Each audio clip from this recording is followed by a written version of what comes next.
এই রোদের গরম সহ্য হয় না। আর জাহান্নামের আগুন হচ্ছে, রাসূল করিম সাল্লাল্লাহু আলাইহি সাল্লাম বলেছেন 3000 বছর বসে জাহান্নামের আগুনকে আল্লাহ পাক উত্তপ্ত করেছেন। এবং বর্তমানে সেই আগুন অমাবস্যার রাতের মতো কালো গাঢ় অন্ধকার হয়ে আছে। এইখানে মানুষকে ফেলে দেওয়া হবে, রক্ত মাংসের শরীর নিয়ে মানুষ সে আগুনে গিয়ে পড়বে। কুল্লামা নাদিজাত জুলুদুহুম বাদদালনাহুম জুলুদান গায়রাহা। চামড়াটা একবার পুড়ে যাবে, আরে চামড়া হবে অত্যন্ত পুরু, এত পুরু হবে যে কত গজ যে পুরু হবে তা আল্লাহ পাক ভালো জানেন। এই চামড়া গলে পুড়ে গলে গিয়ে নতুন করে আবার চামড়া দেওয়া হবে, যাতে করে শাস্তির তীব্রতা সে অনুধাবন করতে পারে, সেজন্য বুঝতে পারে।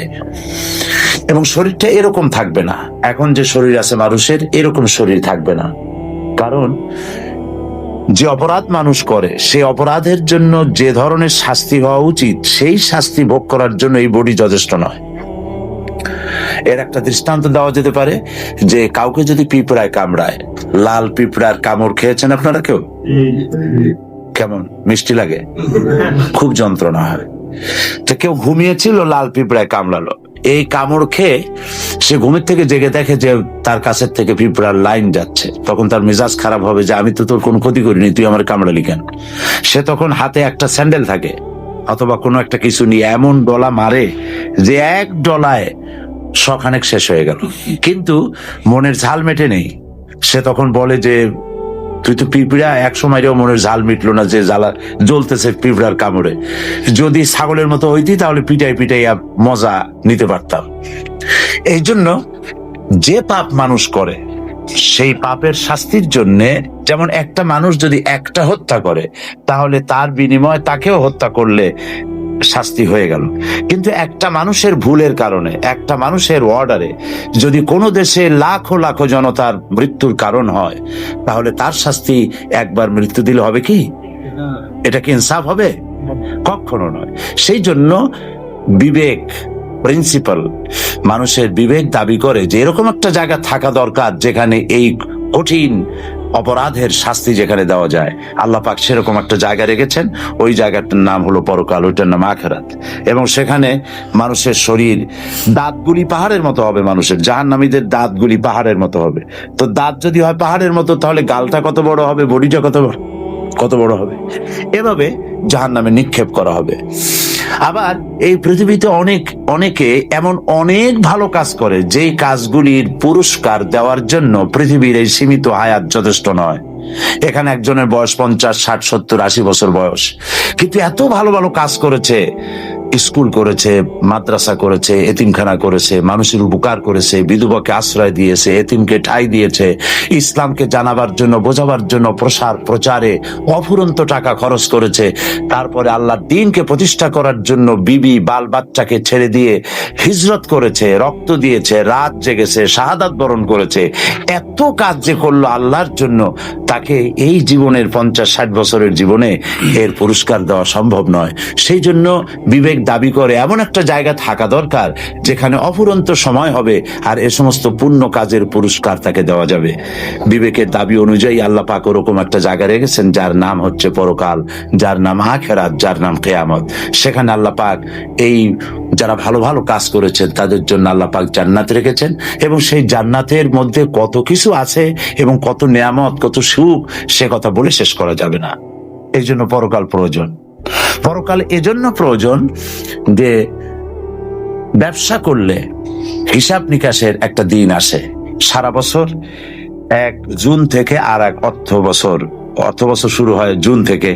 তো জুন থেকে শুরু হলো আর 1 জুন পর্যন্ত কত টাকার মাল কেনা হলো, কত টাকা বিক্রি হলো, কতটা ক্যাশে আছে, কতটা বাকিতে আছে, কতটা প্রফিট করেছেন ইত্যাদির হিসাব নিকাশ করার একটা দিন আসে। সারা বছর লেখাপড়া করার পর পরীক্ষা দেওয়ার একটা দিন আসে। সারা মাস চাকরি করার পর বেতন পাওয়ার একটা দিন আসে। অনুরূপ ভাবে মানুষ সারা জীবন যে কাজ করে ওই কাজের জন্য, তার হিসাব নিকাশের জন্য, তার কি কাজ করেছিল এই আমলের হিসাব নিকাশের জন্য একটা দিন আল্লাহ পাক রেখেছেন। সেই দিনের নাম কিয়ামত, সেইটার নাম পরকাল, সেটার নাম আখিরাত। আখিরাত হচ্ছে সেই দিন, আখিরাতটা হচ্ছে সেই দিন যেমন একটা কর্মচারীর সঙ্গে দৃষ্টান্ত দেওয়া যায়। যে একটা দোকানে কর্মচারী আছে, সে কর্মচারীর ধারণা সেলসম্যান, একজন ঘুমাচ্ছে কিন্তু দাঁড়াবার পরেও। আখেরাতের আলোচনায় দুনিয়ায় বসে যদি ঘুম আসে তাহলে তো সমস্যা হবে। একটা দোকানের কর্মচারী, সেই কর্মচারীর ধারণা হচ্ছে, সেলসম্যান তার ধারণা হচ্ছে যে এই দোকানের মালিক দোকানে কখনো আসে না, তার হিসাব নিকাশের কোনো খাতা নাই, জমা খরচের খাতা নাই, এবং তার কোনো লোকজন এসেও দেখে না যে আমি কি বেচতেছি কি করতেছি। এই হলো এক দোকানের সেলসম্যানদের ধারণা। আর এক দোকানের সেলসম্যানদের ধারণা হচ্ছে যে এই দোকানের মালিক মাঝে মধ্যে এখানে আসেন, প্রকাশ্যেও আসে, গোপনেও আসে। আবার তার কিছু গোয়েন্দা বিভাগের লোকও আছে, তারাও এসে ঘোরাফোরা করে দেখে যায়। আর এরপরে জমা খরচের খাতা আছে। এই দুই দোকানের কর্মচারীদের আমল একরকম হবে কি? যেই কর্মচারীদের ধারণা যে মালিক নাই, খাতা নাই, হিসাব নাই, জমা নাই, খরচ নাই, সে তো ওই দোকানের লাল বাতি জ্বালাবে 6 মাসের মধ্যে, সব খাইয়ে খুঁয়ে শেষ করে ফেলাবে, ঠিক কিনা? আর যেই দোকানের কর্মচারীদের ধারণা হচ্ছে যে এখানে মালিক আছে, হিসাব জমা খরচের খাতা আছে, সে তার প্রত্যেকটা বিকৃত পয়সা বাক্সের মধ্যেই রাখবে এবং হিসাবটা দিতে, জবাবদিহি করার জন্য তার মন মানসিকতা সেভাবে তৈরি করা হবে। এই দৃষ্টান্ত হচ্ছে পরকালে বিশ্বাসী আর অবিশ্বাসীদের। পরকালে যারা বিশ্বাসী তারা জানে যে তার স্রষ্টা, তার মালিক আল্লাহ পাক তাকে দেখছেন সব সময়ের জন্য, এবং তার গোয়েন্দা বিভাগের পুলিশ আছে, ফেরেশতা আছে যারা তাকে অবলোকন করছে, পর্যবেক্ষণ করছে। আর জমা খরচের একটা খাতা আছে যা প্রত্যেকের গলায় ঝুলায় দেওয়া হয়েছে, সেটা দেখা জরুরত নাই, আমরা দেখতেই পারবো না তার জরুরত কি। আল্লাহ পাক কোরআন শরীফে বলেছেন প্রত্যেকের গলায় তার আমলনামাকে ঝুলিয়ে দেওয়া হয়েছে। আপনারা দেখেন কি? জি, হাত দিয়ে ধরা যায়? তো যা দেখি না, ধরতে পারি না, তা বিশ্বাস করি না। আনসিন ইজ নাথিং, এটা কি আপনারা বিশ্বাস করেন? আমরা বাতাস দেখি না কিন্তু বিশ্বাস করি, অস্তিত্ব বিশ্বাস করি। ইথার দেখি না, বিশ্বাস করি। অক্সিজেন দেখি না, বিশ্বাস করি। ফুল দেখি, তার ঘ্রাণ দেখি না, ঘ্রাণকে অস্বীকার করতে পারি না। অসংখ্য জিনিস আছে যেগুলি আমরা দেখি না কিন্তু তার অস্তিত্বকে অস্বীকার করার কোনো উপায় নাই। এই জন্য আমলনামা এখানে ঝুলানো আছে, কিতাব এখানে ঝুলানো আছে, এখানে সব লিপিবদ্ধ হচ্ছে, কি করছেন, কোথায় যাচ্ছেন, সবকিছু লিপিবদ্ধ হচ্ছে। তো আল্লাহ পাক কিভাবে এই কিয়ামত, এই পরকাল অনুষ্ঠিত করবেন সে সম্পর্কে কোরআনে কারিমে অসংখ্য কথা আল্লাহ পাক কোরআনে কারিমের মধ্যে বলেছেন। কাফেরেরা প্রশ্ন করেছে যে আইজা মিতনা ওয়া কুন্না তুরাবান যালিকা রাজউন বাঈদ, আমরা মরে যাব, তারপর মাটি হয়ে যাব, এরপরে আমাদেরকে আবার উঠানো হবে, এই কথা তো বিশ্বাস করা বড় মুশকিলের কথা। সব বুঝি, কিন্তু এটা কি কথা যে আমরা মরে গেলে আল্লাহ না হয় এক আছে বা থাকলেন, কিন্তু মরবো তারপরে আবার পুনরুত্থিত হব, আবার আমরা জিন্দা হব, এটা তো একটা অসম্ভব কথা। সূরা ইয়াসিনের মধ্যে আল্লাহ পাক বলেছেন, কাফেররা এই কথাও বলেছে, মান ইউহিল ইযামা ওয়া হিয়া রামীম, আমরা আমাদের হাড্ডি গুড্ডি যখন মাটির সাথে মিশে যাবে তারপরে এগুলিকে কে আবার জিন্দা করবে, এটা হবে কি করে? আল্লাহ পাক এসব কথার জবাব দিয়েছেন। আল্লাহ পাক বলেছেন, আইহাসাবুল ইনসানু আন ইউতরাকা সুদা, মানুষকে ভেবেছে যে তাকে এমনি এমনি ছেড়ে দেওয়া হবে? তাকে এমনি এমনি ছেড়ে দেওয়া হবে না। আলাম ইয়াকুন নুতফাতাম মিন মানিয়্যিন ইউমনা, একথা কি তোমরা জানো না যে তোমাদেরকে এক ফোঁটা নিক্ষিপ্ত নাপাক পানি থেকে তোমাদেরকে সৃষ্টি করা হয়েছে। সুম্মা কানা আলাকাতান ফাখালাকা ফাসাওয়া, এরপরে সেই পানি ফোঁটাকে, সেই নাপাক পানি ফোঁটাকে রক্তপিণ্ডে পরিণত করা হয়েছে, তারপর সুন্দর করে সুগঠিত করা হয়েছে। ফাজআলা মিনহু যাওজাইনিল যাকারা ওয়াল উনসা, এরপরে মায়ের পেটের ভিতরে কোনটাকে পুত্র সন্তান করা হয়েছে, কোনটাকে কন্যা সন্তান করা হয়েছে। আলাইসা যালিকা বিকাদিরিন আলা আন ইউহইয়াল মাউতা, যে আল্লাহ পাক এভাবে বিনা অস্তিত্ব থেকে অস্তিত্ব দান করতে পারলেন, সে আল্লাহ কি তোমাকে মৃত্যুর পরে জিন্দা করতে পারবেন না? মাশাআল্লাহ, একেবারে মুমিনের মতোই জবাব দিয়েছেন, আলহামদুলিল্লাহ বলি। আল্লাহ পাক প্রশ্ন করেছেন, আলাইসা যালিকা বিকাদিরিন, আল্লাহ পাক, এই আল্লাহর পক্ষে কি এটা সম্ভব নয় যে তিনি মৃত্যুকে জিন্দা করতে পারবেন? মরা দানা থেকেই তো তিনি গাছ ফলান, সেই গাছকে বিশাল আকৃতি দান করেন, এটা যে আল্লাহ পাক পারেন, সে আল্লাহ তোমাকে আবার জিন্দা করতে পারবেন। আল্লাহ পাক বলেছেন, আনতুম আশাদ্দু খালকান আমিস সামাউ বানাহা, তোমাকে সৃষ্টি করা কঠিন না ওই বিশাল আকাশটাকে কঠিন তৈরি করা কঠিন? অত বড় বিশাল আকাশটাকে যে বানাইছেন, আর তোমাকে বিনা অস্তিত্ব থেকে যিনি অস্তিত্ব দিয়েছেন, হাল আতা আলাল ইনসানে হিনুম মিনাদ দারি লাম ইয়াকুন শাইয়্যাম মাযকুরা, মানুষের জীবনে কি এমন এক সময় এসেছিল না যে সে কোনো বিষয়বস্তু হিসাবে পরিগণিত ছিল না, পৃথিবীতে কোনো অস্তিত্বই ছিল না, কোনো নাম নিশানা ছিল না, সেইখানে অস্তিত্বে আনলেন তোমার কৈশোর, তোমার যৌবন, তোমার বার্ধক্য, ছেলে মেয়ে সবকিছু দিয়ে টিয়া, তারপর আল্লাহ মৃত্যু দিলেন যে আল্লাহ পাক, সে আল্লাহ পাক তোমাদেরকে আবার জিন্দা করতে সক্ষম হবেন, অবশ্যই হবেন। পরকালের সেই দিনটি সম্পর্কে আমাদেরকে সতর্ক হতে হবে এই কারণে যে পৃথিবীর কোনো আদালতে মানুষ যদি কারো বিরুদ্ধে কোনো কেস হয়, তাহলে লোয়ার কোর্টে যে কেস হলো, এখানে যদি কেউ হেরে যায় তাহলে হাইকোর্ট করা যায়, হাইকোর্টে যদি হেরে যায় তাহলে সুপ্রিম কোর্ট করা যায়, সুপ্রিম কোর্টেও যদি সে হেরে যায় তাহলে প্রেসিডেন্টের কাছে আপিল করা যায়। এই সুযোগ পৃথিবীতে আছে। কিন্তু আল্লাহ পাকের আদালত হচ্ছে এমন যে আল্লাহ পাকের আদালতে কেউ যদি জীবনের মামলায় হেরে যায়, আপিল করার আর কোনো জায়গা নাই, কিসের জায়গা? পৃথিবীতে কেউ যদি পরীক্ষায় একবার ফেল করে, মেট্রিক পরীক্ষা দিয়েছে ফেল করেছে, আবার পরীক্ষা দিয়ে পাশ করার সুযোগ আছে, আবার ফেল করলো, আবার পরীক্ষা দিয়ে পাশ করার সুযোগ আছে, 1000 বার এরকম পরীক্ষা দেবে, ফেল করবে, পাশ করার সুযোগ আছে সারা জীবন। কিন্তু আল্লাহ পাকের আদালতে জীবনের পরীক্ষা যে ফেল করবে, আর একটিবার পরীক্ষা দেওয়ার কোনো সুযোগ নাই। সেই জন্য সেই পরকাল, সেই আখিরাত, এই আখিরাতের ভয় সকলের অন্তঃকরণে সব থেকে বেশি থাকা উচিত। হযরতে ওসমান রাদিয়াল্লাহু তাআলা আনহু কবরের কাছে গিয়ে সব থেকে বেশি কাঁদতেন। তাকে প্রশ্ন করা হতো, আপনি রাসূলুল্লাহ যখন জান্নাত জাহান্নামের কথা বলেন তখন আপনি কাঁদেন, কিন্তু এত কাঁদেন না যত কাঁদেন কবরের কাছে এসে, কারণ কি? হযরত ওসমান রাদিয়াল্লাহু তাআলা আনহু বলেছেন, আমি রাসূল করিম সাল্লাল্লাহু আলাইহি সাল্লামকে বলতে শুনেছি, এই কবর হচ্ছে প্রথম থানা, এই থানায় যদি কারো বিরুদ্ধে চার্জশিট হয়ে যায় তাহলে সব জায়গায় সে ধরা পড়ে যাবে, সব জায়গায় আটকে যাবে, আর এখান থেকে যদি কেউ মুক্তি পায় তাহলে সে সব জায়গায় মুক্তি পেয়ে যাবে। রাসূল করিম সাল্লাল্লাহু আলাইহি ওয়াসাল্লাম বলেছেন, এই কবর হচ্ছে হয় জাহান্নামে যাওয়ার একটা টানেল, আর না হয় জান্নাতে যাওয়ার একটা টানেল। সেজন্য আমল তৈরি করতে হবে পরকাল ভিত্তিক, পরকালকে সামনে রেখে সেই চিন্তা করে। এখন এই পরকাল, এই আখিরাতটা যে হবে সে কথা কোরআন শরীফে আল্লাহ পাক বহু জায়গায় বলেছে। আমি আপনাদেরকে বলেছি যে 10 পারার সমান হবে। কোরআন শরীফে 10টা পারা এক জায়গায় করলে যা হবে, আখিরাতের কথা এক জায়গায় করলে তাই হবে। এত কথা আল্লাহ পাক পরকাল সম্পর্কে বলেছেন। পরকালই পারে, পরকালের ভীতিই পারে একটা মানুষকে ভালো বানাইতে, আর কোনো জিনিস পারে না। আমি যে কথা বলছি এই কথার জবাব কিয়ামতে আল্লাহর কাছে দিতে হবে, এই অনুভূতি কেবলমাত্র আমার কথা থেকে আমাকে সতর্ক করতে পারবে। আমি সমস্ত কাজ থেকে, অন্যায় কাজ থেকে বাঁচতে পারবো যদি পরকালে আমার কাজ সম্পর্কে জবাবদিহি করতে হবে এই অনুভূতি যদি আমার থাকে, তাহলেই আমি বাঁচতে পারবো অন্যায় কাজ থেকে। এই জন্য পরকালকে বিশ্বাস করা একটা মানুষকে ভালো হওয়ার জন্য সব থেকে উত্তম পন্থা, এর থেকে উত্তম কোনো পথ নাই।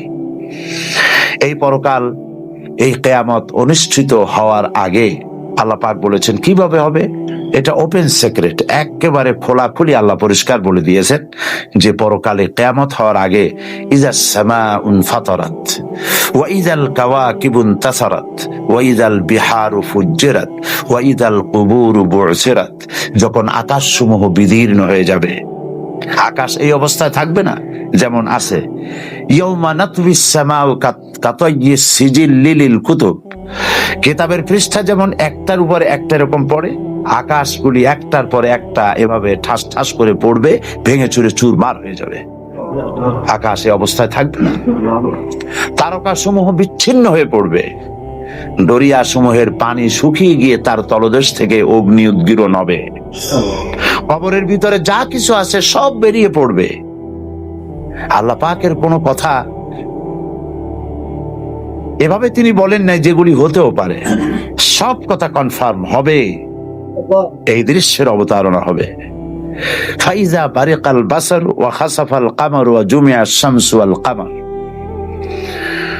মানুষের চক্ষু বিস্ফারিত হয়ে যাবে এই দৃশ্য দেখে। চন্দ্র তার আলো হারিয়ে ফেলবে, সূর্য তার আলো হারিয়ে ফেলবে, চাঁদ আর সূর্য ধাক্কা লেগে তা নিষ্প্রভ হয়ে যাবে। ইয়াকুলুল ইনসানু ইয়াউমাইযিন আইনাল মাফার, মানুষ তখন দৌড়াবে আর বলবে যে ভাগবো কোথায়, যাবো কোথায়, কোথায় পালাবো। এই দৃশ্যগুলি যখন দেখতে থাকবে মানুষ দৌড়াতে থাকবে। আল্লাহ পাক বলেছেন কাল্লা লা ওয়াজারা ইলা রাব্বিকা ইয়াউমাইযিনিল মুস্তাকার, পালাবার কোন রাস্তা নাই, ভাগবার কোন রাস্তা নাই, তোমার আল্লাহ ছাড়া তোমার ঠিকানা কোথাও নাই। এভাবে করে আকাশ সমূহ ভেঙে চুরে চুরমার হবে, চন্দ্র সূর্য শেষ হয়ে যাবে, কিচ্ছু থাকবে না। কে থাকবেন? আল্লাহ সুবহানাহু ওয়া তাআলা। এই অবস্থায় বহু বছর চলে যাবে, কত বছর যাবে আল্লাহ পাক ভালো জানেন।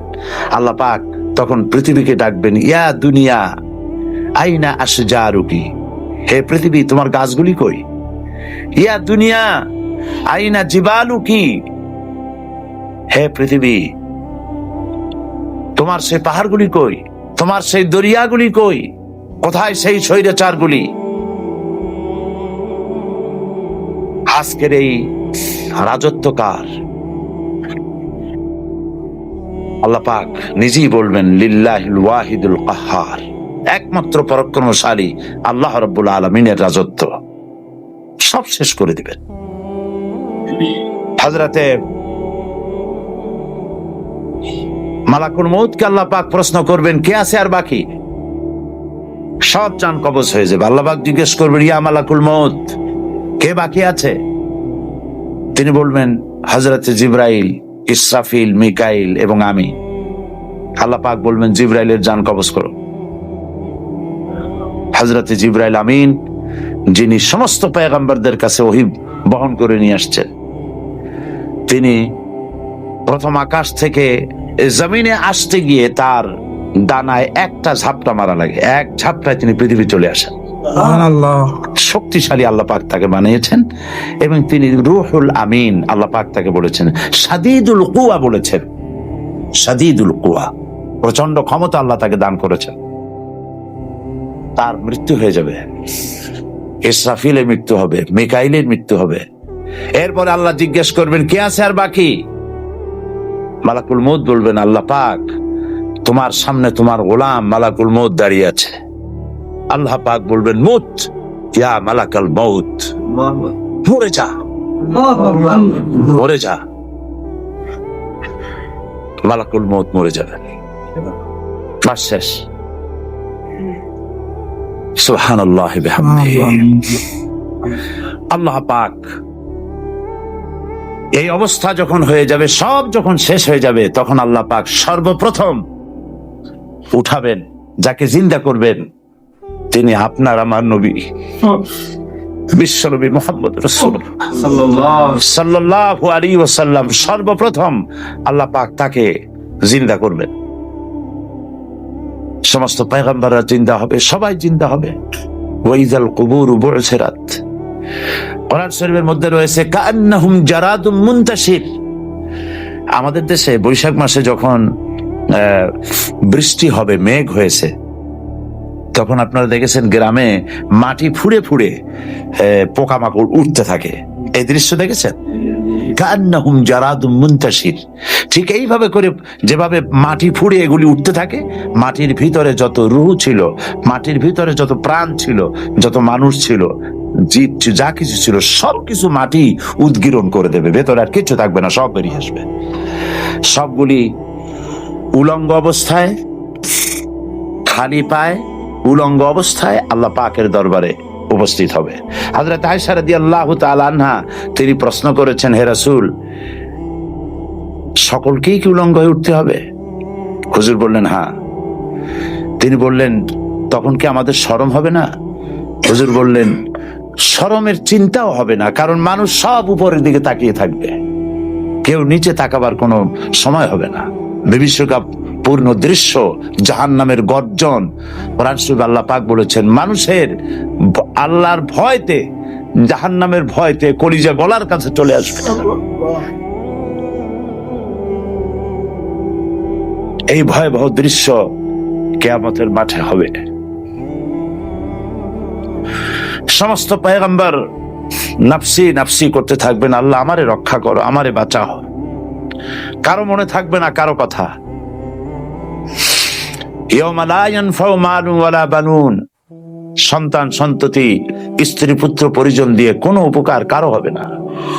কোন পীর সাহেব কাউকে সুপারিশ করার কোনো সুযোগ নাই। আল্লাহ পাক যাকে পারমিশন দিবেন, যার জন্য দিবেন, তিনি শুধু সুপারিশ করতে পারবে, আর কেউ না। কিয়ামতের দিন অনেক মুরিদ নিয়ে এক এক পীর উঠবে, মিথ্যে কথা।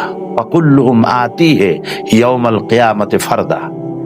আল্লাহ পাকের দরবারে একজন একজন করে হাজির হতে হবে। আল্লাহ পাক বলেছেন, আমার কাছে একজন একজন আসবা, মুর্দাবাদ জিন্দাবাদ দিয়া, স্লোগান দিয়া, মিছিল করিয়া আল্লাহর দরবারে যাওয়ার কোনো উপায় নাই। আল্লাহ আর তার বান্দা, সুবহানাল্লাহ। আল্লাহ প্রশ্ন করবেন, বল এই সব কাজ করছিস কিনা? আল্লাহর কাছে জবাব দেওয়া কি কঠিন হয়ে যাবে সেদিন। এই জন্য আল্লাহর রাসূল তিনি নিজে এই দোয়া পড়তেন, আল্লাহুম্মা হাসিবনি হিসাবান ইয়াসীরা। আল্লাহ পাক তুমি আমার সহজ হিসাব নাও।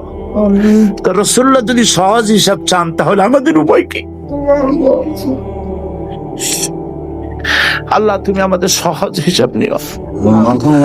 রাসূলুল্লাহকে প্রশ্ন করা হয়েছে, হুজুর সহজ হিসাব কি? হুজুর বলেছেন, আল্লাহ যাকে মাফ করতে চাইবেন তাকে একটা পর্দার আড়ালে নিয়ে যাবেন, জিজ্ঞেস করবেন, এই বান্দা এইসব কাজ করছো? এখন আল্লাহ জিজ্ঞেস করতেছেন, সে তো ভয়তে অস্থির হয়ে যাবে, কেন্দে পাগল হয়ে যাবে, আল্লাহ করে ফেলছি, মানে মাফ করে দাও। আল্লাহ পাক তার জবানের সমস্ত পাপের কথা শুনে সে যখন অনুতপ্ত হয়ে কাঁদতে থাকবে, আল্লাহ বলবেন, যা মাফ করে দিলাম, জান্নাতে চলে যা। এইটা হচ্ছে হিসাব ইয়াসির। আল্লাহুম্মা হাসিবনি হিসাবান ইয়াসীরা। কাবা শরীফ মানুষ যখন তাওয়াফ করে, এই তাওয়াফের ষষ্ঠ তাওয়াফে একটা দোয়া আছে। এই দোয়া আমি যখনই পড়ি আমি চোখের পানি রাখতে পারি না। ষষ্ঠ চক্করে একটি দোয়া আছে। দোয়াটা হচ্ছে, আল্লাহুম্মা ইন্না আলাইয়া হুকুকান কাসীরান ফীমা বাইনি ওয়া বাইনাক। আয় আমার রব, তোমার সাথে আর আমার সাথে অনেক দেনা পাওনা আছে, আর তোমার বান্দাদের সাথেও আমার অনেক দেনা পাওনা আছে। তা আমি তোমার বান্দাদের কাছে যে বিষয় ঋণী আছি, সেই ঋণ পরিশোধের জন্য তুমি আমাকে যোগ্যতা দাও, পরিশোধের তৌফিক দাও। আর আমার কাছে তোমার দেনা আছে, তা আমার কাছে তোমার যে দেনা আছে সব দেনা তুমি শোধ করে দিয়েছো। আমার চোখ দিয়েছো, মুখ দিয়েছো, কান দিয়েছো, স্বাস্থ্য দিয়েছো, বউ দিয়েছো, বাচ্চা দিয়েছো, টাকা দিছো। আমার কাছে সৃষ্টি করে তোমার যা দেনা ছিল তুমি সব তো শোধ করে দিয়েছো, কিন্তু তোমার দেনা তো আমি কিছুই শোধ করতে পারি। তোমার দেনা আমার শোধ করার একটা পথ আছে মাবুদ, সেই পথটা হলো তুমি আমার মাফ করে দাও।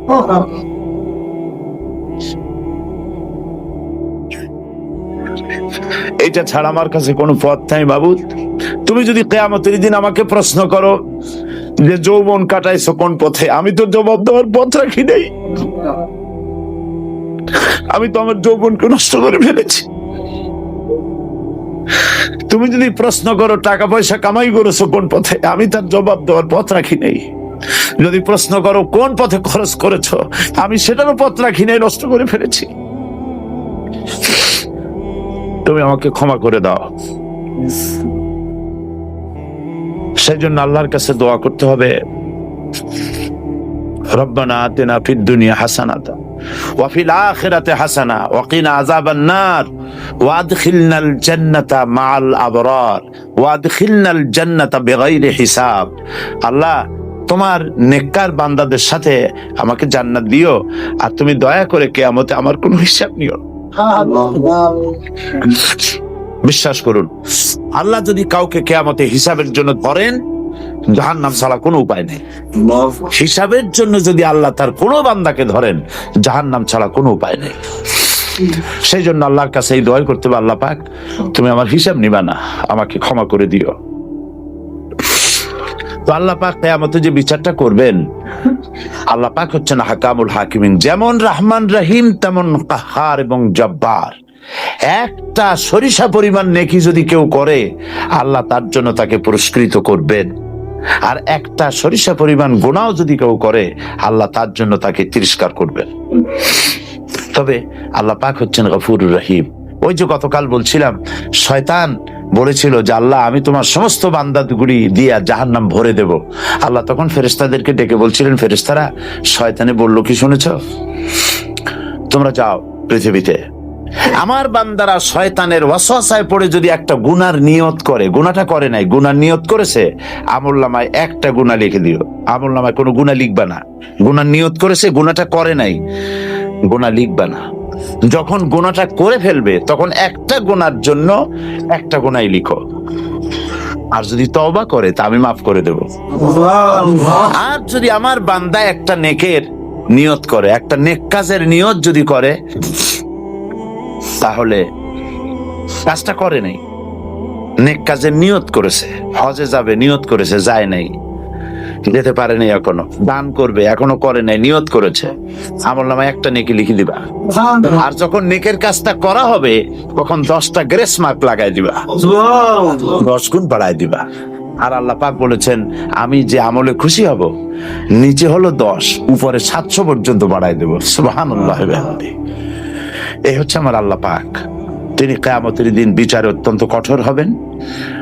কোন পয়গম্বরের ছেলে, কোন পয়গম্বরের স্ত্রী, কোন পয়গম্বরের বাপ, এইটা আল্লাহ দেখার কোনো জরুরত নেই।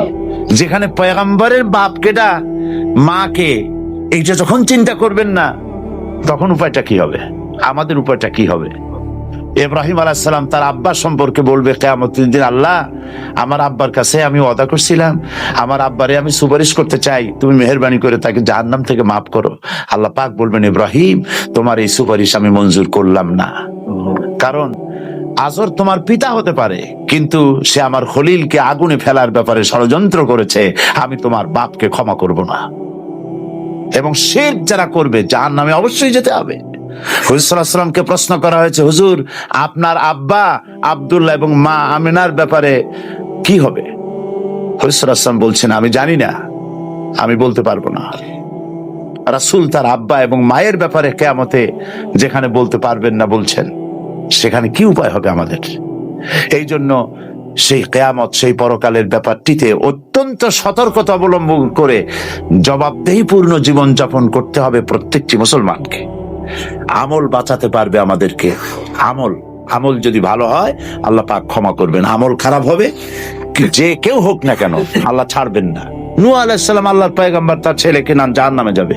নূহ আলাইহিস সালাম আল্লাহর পয়গম্বর, তার স্ত্রী জাহান্নামে যাবে। লূত আলাইহিস সালাম আল্লাহর পয়গম্বর, তার স্ত্রী জাহান্নামে যাবে। আবার ফেরাউন কাফের, তার স্ত্রী জান্নাতে যাবে। শুধু আমলের উপরে নির্ভর করছে। এই জন্য পরকালের বিচারটাকে সুষ্ঠু করার জন্য আল্লাহ পাক এখানে সব ব্যবস্থা করেছেন। এরকম হবে না, কেউ এ কথা বলতে পারবে না যে আল্লাহ তুমি, যেহেতু তুমি আল্লাহ, সেই জন্য তুমি আমার বিচারটা এইভাবে করে জাহান্নামে ফেলাই দিলা। তুমি যা পারো সবই তো করতে পারো, সেই জন্য দিলা। আল্লাহ এটা করবেন না। আল্লাহ তো সব জানেন, তারপরেও বিচারটাকে সুষ্ঠু করার জন্য বিচারপতির সামনেও যদি কেউ কাউকে হত্যা করে, এখানে একজন বিচারক আসলো, তার সামনে একজনে মার্ডার করেছে, কোনো সাক্ষী ছিল না, তার বিচার করা তার জন্য কঠিন হয়ে যাবে, সাক্ষী থাকতে হবে। তো এই জন্য আল্লাহ পাক সবকিছু জানেন, তা সত্ত্বেও বিচারটাকে, ইনসাফের হক আদায় করার জন্য আল্লাহ পাক এই পৃথিবীতে ব্যবস্থা করে রেখেছেন। ওয়া ইন্না আলাইকুম লাহাফিজিন কিরামান কাতিবিনা ইয়ালামুনা মা তাফআলুন। আল্লাহ পাক বলেছেন, আমি তোমাদের জন্য সম্মানিত লেখক তোমাদের সাথে দিয়ে দিয়েছি। সম্মানিত লেখক তোমাদের সাথে আছে, ইয়ালামুনা মা তাফআলুন, তারা সব জানে যা তোমরা করো। সম্মানিত কিরামান শব্দ ব্যবহার করা হলো কেন? মুফাসসিরিনে কেরামরা বলেছেন, এই কারণে করা হয়েছে যে পৃথিবীতেও গোয়েন্দা বিভাগ আছে, আল্লাহরও গোয়েন্দা বিভাগ আছে, আর গভর্নমেন্ট গুলিরও গোয়েন্দা বিভাগ আছে। গোয়েন্দা বিভাগের ইংরেজি কি? হ্যাঁ, ইন্টেলিজেন্স ব্রাঞ্চ, যারা গোয়েন্দা বিভাগের কাজ করে। এখন এরা দুনিয়ায় যারা আছে, এরা তো কারো উপরে বিদ্বেষ করে, ওই যে গোয়েন্দা বিভাগের লোক, সে হয়তো আর এক দল করে, আপনি আর এক দল করেন, কাজেই রাজনৈতিক আক্রোশ নিয়ে আপনার বিরুদ্ধে উল্টোপাল্টা রিপোর্ট গভর্নমেন্টকে করতে পারে কিনা, এবং টাকা খেয়েও করতে পারে, সত্য কিনা? আল্লাহর ফেরেশতারা তাদেরকে টাকা দিয়ে একজনের বিরুদ্ধে আর একজনের রিপোর্ট করানো যাবে না। আর আপনি করেছেন কম, আপনার বেশি করিয়া তুমি নেকি দিয়ে দেবে, তাও হবে না, কমও করবে না, বেশিও দিবে না। এই জন্য আল্লাহ পাক বলেছেন তারা হচ্ছে সম্মানিত। আর সম্মানিতর আরো একটা অর্থ আছে, এই পৃথিবীতে যত গোয়েন্দা বিভাগ আছে এদের কাছে অনেক ঘটনা রহস্যাবৃত রয়েছে, এবং রহস্যাবৃত থেকে যাবে আজ পর্যন্ত সেই রহস্য উদ্ঘাটন করতে পারেনি। কেনেডি হত্যার শুরু আজও হয় নাই। কে মারছে, কোথায় মারছে, কত প্লেন হাইজ্যাক হলো, কে হাইজ্যাক করছিল, মূল আসামি ধরা পড়লো না, কত প্লেন গায়েব হয়ে গেল, কত স্টিমার, কত শিপ গায়েব হয়ে গেল, কত মানুষ খুন হয়ে গেল, আজ পর্যন্ত এত মডার্ন পৃথিবী আজ পর্যন্ত উদ্ধার করতে পারে না এই রহস্যকে। কে মারলো, কোত্থেকে গায়েব হলো, কেমনে হইল, মানুষের কাছে রহস্য এটা থেকেই যায়। আল্লাহ পাক বলছেন আমার গোয়েন্দা হচ্ছে কিরামান, সম্মানিত,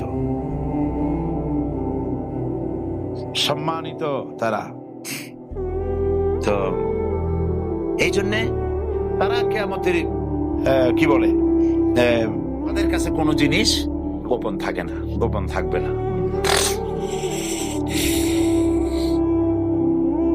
তো এই জন্যে আল্লাহ পাক এই পৃথিবীতে মানুষের জন্য রেখেছেন ফেরেশতারা রয়েছে। মা ইয়ালফিযু মিন কাওলিন ইল্লা লাদাইহি রাকীবুন আতীদ। মানুষ এমন কোনো কথা বলে না যে তা রেকর্ড করে না রাখে ফেরেশতারা। যা কিছু বলতেছি টেপ রেকর্ডার, অডিও, ভিডিও সবকিছু যেমন রেকর্ড হচ্ছে, আপনার আমার কথাগুলিও সব রেকর্ড হয়ে যাচ্ছে, এবং কিয়ামতের দিন এই রেকর্ডগুলি বাজানো হবে। যদি অস্বীকার করে, যদি বলে যে এইসব পাপ করিনি, আমলনামা তো দেওয়া হবে। আমলনামা পাওয়ার পর মানুষ অস্বীকার করবে, বলবে, মুজরিমরা, গুনাহগারেরা বলবে যে আল্লাহ এই পাপ আমি করি নাই, ফেরেশতারা আমার বিরুদ্ধে এগুলি খামোখা বানায় লিখছে। আল্লাহ পাক তখন জবান বন্ধ করে দিবেন। আল ইয়াউমা নাখতিমু আলা আফওয়াহিহিম, জবান বন্ধ হয়ে যাবে, হাত কথা বলবে। অতুকাল্লিমুনা আইদিহিম, বিশ্বাস করেন? বুঝতে দেরি হয়েছে বলেই জবাব দিতে দেরি হলো। হাত কথা বলবে, বিশ্বাস করেন? আল্লাহ পাক কোরআন শরীফের মধ্যে বলেছেন যে আচ্ছা, মুখ দিয়ে কথা বলার তৌফিক কে দিয়ে? জিহ্বা কথা বলে কার হুকুমে? আল্লাহর।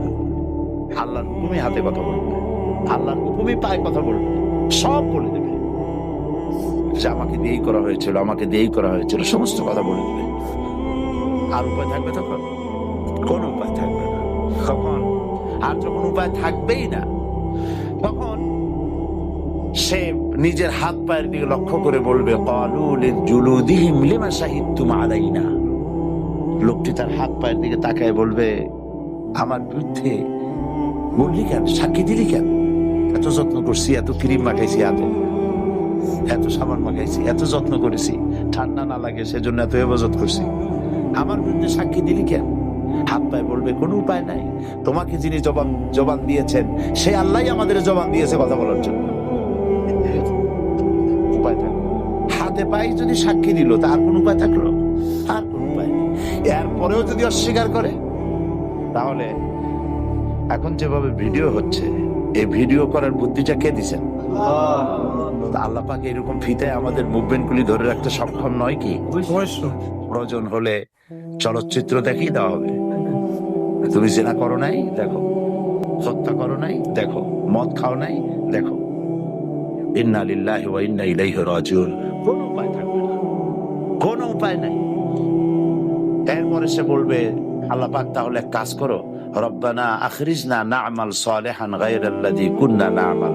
মেহেরবানি করে আরেকটা বার জমিনে পাঠাও, এইবার যদি জমিনে যেতে পারি তাহলে আর কোনো খারাপ কাজ করবো না, এবার ভালো হয়ে যাব। আল্লাহ বলবেন আর সম্ভব নয়, এবার যাও, জাহান্নাম তোমার ঠিকানা। নাউযুবিল্লাহি মিন যালিক, জাহান্নামে যেতে হবে।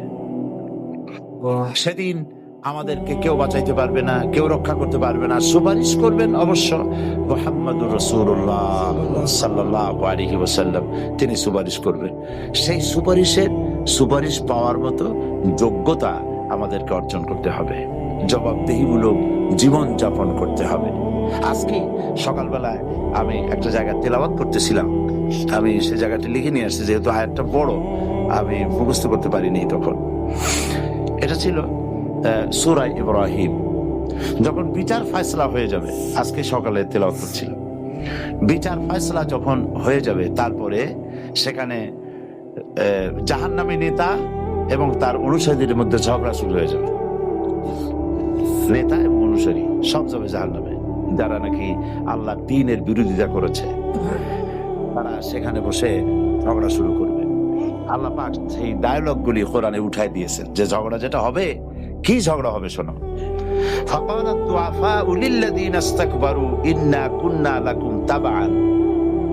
অনুসারীরা নেতাদেরকে বলবে যে দেখো নেতারা, দুনিয়ায় আমরা তোমাদের অনুসারী ছিলাম, যা বলেছো তাই শুনেছি। তোমরা মিছিল করতে কইছো, মিটিং ভাঙতে কইছো, তোমরা দেওয়ালে লিখতে বলছো, যা বলছো তাই আমরা মেনে নিয়েছি। ফাহাল আনতুম মুগনুনা আন্না মিন আযাবিল্লাহি মিন শাই। আজকে তোমাদের কথা শোনার কারণেই তো জাহান্নামে আসলাম। এই দোজখের আযাব কিছু কি আমাদের জন্য কমায় দিতে পারো? আযাব তো সহ্য। লাউ হাদানাল্লাহু লাহাদাইনাকুম। নেতারা বলবে দেখো, আল্লাহ যদি আমাদের হেদায়েত করতো তবে না আমি তোমাদেরকে হেদায়েত করতে পারতাম, আমার নিজের কাছেই তো হেদায়েত নাই। সাওয়াউন আলাইনা আজাজিনা আম সাবারনা মা লানা মিন মাইস। আজকে ধৈর্য ধরো আর চিল্লাপাল্লা করো, যাই করো না করো, তোমার জন্য যা আমার জন্য তাই, উপায় নেই। وقال الشيطان لما قضي الامر ان الله وعدكم وعد الحق। তখন সবাই শয়তানরে দায়ী করবে যে বেটা শয়তান, তোর ওয়াসওয়াসাই আমাদের সর্বনাশ হইল। এখন এই শয়তান, এইটা আসল শয়তান হইতে পারে, এই শয়তান বড় নেতাও হতে পারে। মিনাল জিন্নাতি ওয়ান নাস। শয়তান তো জিনের মধ্যেও আছে, মানুষের মধ্যেও আছে। তখন এই শয়তান তখন যখন নাকি চূড়ান্ত ফয়সালা হয়ে যাবে, তখন শয়তানকে যখন বলা হবে, শয়তান তখন বলবে যে দেখো, আল্লাহ যে ওয়াদা করছিলেন সে ওয়াদা তো হক ছিল এবং আল্লাহ তার ওয়াদা পালন করেছেন। তিনি ওয়াদা করেছিলেন নেক কাজ করলে বেহেশতে যাবে, খারাপ করলে জাহান্নামে যাবে। খারাপ করছো দোজখে আসছো। ওয়াআদতুকুম ফাখলাকতুকুম। আর আমিও তোমাদেরকে একটা ওয়াদা করছিলাম, সেটা হলো ইট, ড্রিঙ্ক এন্ড বি মেরি। আর ফুর্তি করো, আখিরাত বলে কিছু নাই, ওই পরকাল বলে কিছু নাই। একটা ওয়াদা আমি করছিলাম, সেই ওয়াদা আজকে খেলাপ করলাম। ওয়ামা কানা লি আলাইকুম মিন সুলতান। আর আমি যে সব কথা বলেছি, ওই কথার পেছনে তো কোনো দলিল ছিল না। আমি কথা বলেছি, তোমরা সেই কথা মেনে নিয়েছো। আলেম ওলামারা কথা বলেছে, পয়গম্বরেরা কথা বলেছে, তার পিছনে কোরআন ছিল, হাদিস ছিল, দলিল ছিল, রেফারেন্স ছিল। আমার কথায় তো কোনো দলিল ছিল না। আমি কি করেছি? ইল্লা আন দাআউতুকুম ফাস্তাজাবতুম লি। আমি একটা ডাক দিলাম আর তোমরা সবাই আমার পিছনে পাগলের মতো দৌড়াইলা। আলা তালুমুনি ওয়ালুমু আনফুসাকুম। এখন আমারে গালাগালি করে লাভ নাই, নিজেদের কপালে নিজেরা হাত মারো। মা আনা বিমুসরিখিকুম ওয়া মা আনতুম বিমুসরিখিয়া। এখন আমিও তোমাদের কোনো উপকার করতে পারবো না, আর আমারও যে জাহান্নামে আমিও যে আসছি, আমারও তোমার কোনো উপকার করতে পারবে না। সকলের জন্যই জাহান্নাম। সুতরাং নেতা এবং অনুসারীরা যারা নাকি আল্লাহর দ্বীনের বিরোধিতা করবে, কিয়ামতের দিন তারা যে জাহান্নামে যে ডায়লগটা করবে, সেটাও আল্লাহ পাক কোরআন শরীফে তুলে দিয়েছেন। এখন ওই পরকালে, এই পরকালের জীবনে, এই কঠিন হাসরের ময়দানে যদি আমাদেরকে বাঁচতে হয়, তাহলে জবাবদেহিমূলক জীবন যাপন করতে হবে। প্রত্যেকটি কাজ এবং কথা দায়িত্বপূর্ণভাবে কথা বলতে হবে, দায়িত্বপূর্ণ কাজ করতে হবে। দায়িত্বহীন কোনো কথা বলা যাবে না। জীবনের প্রত্যেকটি কাজ এবং কথা আল্লাহকে ভয় করে পরিচালিত করতে হবে। আমাদের প্রত্যেকেরই মৃত্যু হবে এবং আমাদের সকলকেই কিয়ামতে উঠতে হবে।